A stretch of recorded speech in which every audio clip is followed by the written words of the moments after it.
I want to tell people what's in it for them, because that is the only thing that's going to motivate people. We'll sometimes say to people as a benefit statement, well, here's the benefit, you can keep your job. That's not a benefit statement. I want to truly try and touch on something emotional, something that I know they want. And if you have to really stretch, if you think, gosh, what's in it for them? I can't think of a benefit statement. We'll be talking about personality types and what motivates each personality. Some people are motivated more by people. Some people are motivated more by recognition. Some people are motivated more by fear. What are people motivated by? If you know enough about your employees to know what motivates them, and you should know that, then I can simply maybe throw that in at the end.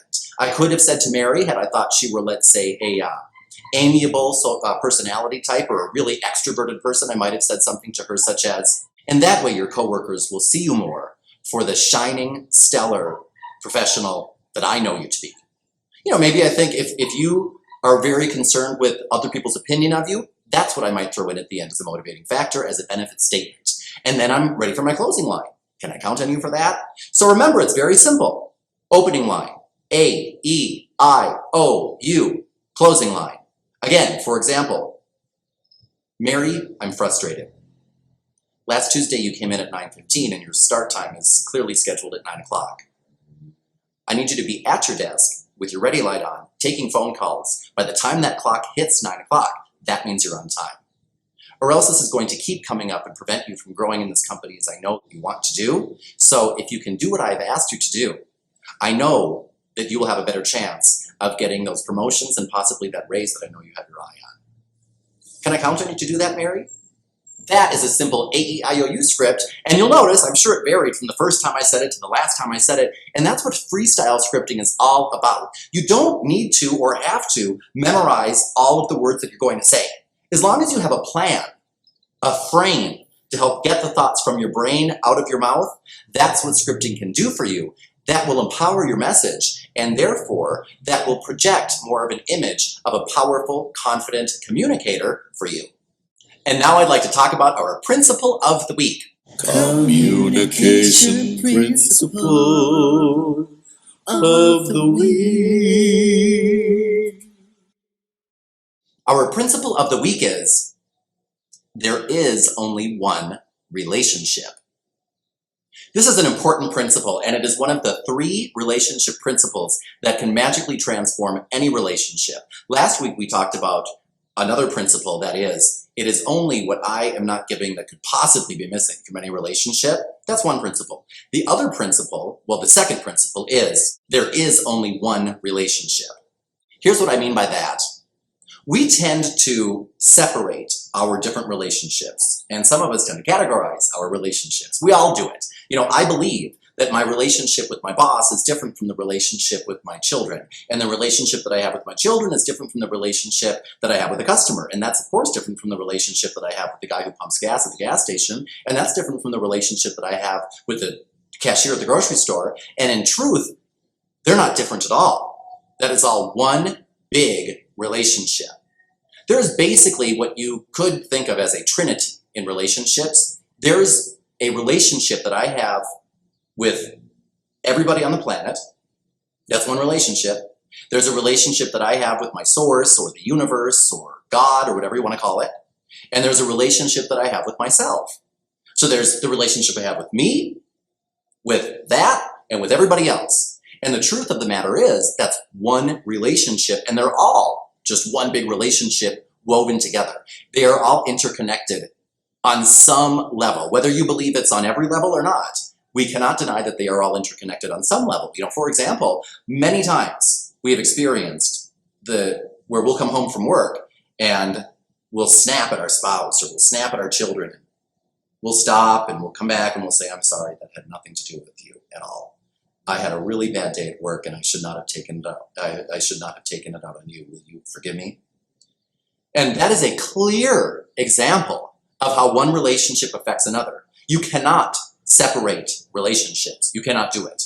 And if you try to do that, the danger that exists is, by saying this relationship is different from that relationship. They're not equal. They are not the same. Of course, in form, relationships are all different. I'm not sleeping with the cashier at the grocery store, and I don't eat dinner with my customers. However, since they are all in some way connected, I have to realize that the very common denominator is me.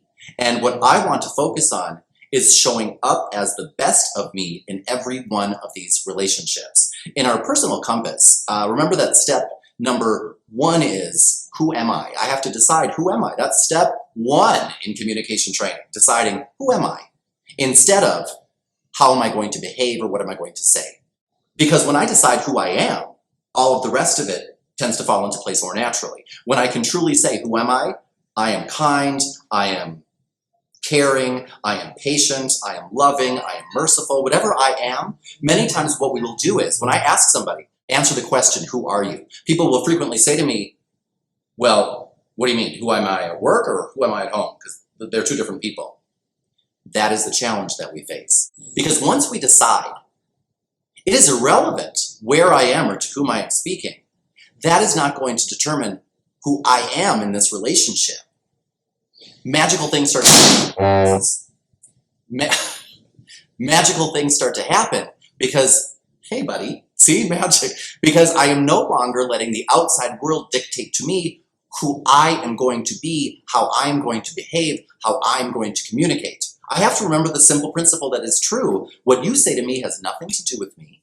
Just as what I say to you has nothing to do with you. It is all about me. Who I am in any relationship is who I am in every relationship. And if I have taken the time, as I did in my personal compass, step 1, to decide, I want to be a merciful, kind, loving, patient person, and I'm going to work on that and really cultivate that in myself, because that's who I am and I want it to shine. Once I've done that, what is going to happen is the universe is going to conspire and it's going to test me all the time, every day. You know, if I decide I'm going to be patient, what's going to happen is that cashier at the grocery store is going to have a problem with his or her computer where it's going to jam and, oh, they can't remember how to use it. And they're going to have to call their boss and get somebody to help them. And I don't mind waiting, do I, while they're doing all of those things. If I decide that I'm going to be merciful, somebody's going to betray me and test the mercy that I'm trying to cultivate. Things like that will happen. And I don't know where that's going to happen. That could be the cashier at the grocery store. That could be the person who pumps gas. That person who's testing that, helping me cultivate that, could be a customer or my boss or a coworker. It doesn't matter. Every person that I meet, I'm supposed to meet. They are an assignment. And I will meet every person that I am supposed to meet. And everybody that I meet has the same purpose, to help me be a better me. And then the ultimate goal of, to make me more happy. That's why I frequently say difficult people are here to make me happy. And we'll talk about that in another lesson. But if I can practice, for example, being merciful, patient, loving, caring, whatever it may be, with that person at the grocery store, and with my customers, and with my boss, and with my coworkers, especially the difficult ones, then when I come home, I can be a better spouse or parent or whatever it may be by being more merciful with my spouse or with my children or with my mother, whomever it may be, because I was more conscious of that all day and practicing it with everyone, from my customers to the guy at the gas station, to my coworkers, to my boss. If I'm more conscious that who I am with anyone is who I am with everyone, and it's all just one big intertwined relationship, and I'm going to show up the best of me that I can and practice being the best of me as much as I can with everybody, then in those special relationships, which I consider matter more than others, even though when it comes right down to it, I know on a conscious level that they really don't, because it's all the same relationship, I will have taken advantage of the opportunity to practice being me with everybody. And I say that because a lot of people who watch these, if you're a personality type like I am, you're going to think, what's in it for me? What's in it for me? What's in it for me? What's in it for me? I want to know, what am I going to get out of doing different things, out of doing new things, out of thinking a different way? Because I realize that if I always think the way I have always thought, I will always get what I always got. That is the truth. I can't get new things without thinking in new ways. I can't do that. So it might be new for you to think like this is all just one big relationship and every one of them is just as important as another. But try that because you will get new things out of every relationship.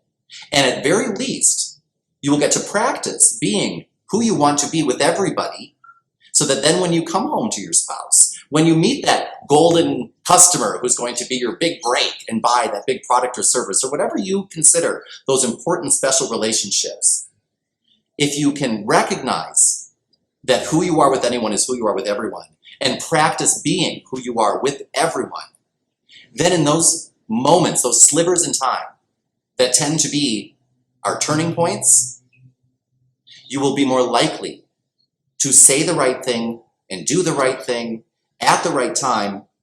Why? Because you'll have practiced being the right you in that situation. And that is why we want to recognize there is only one relationship. Communication principle of the week.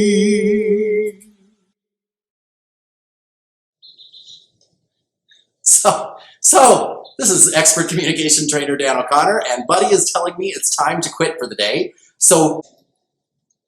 And practice the principle that we discussed today, that there is only one relationship.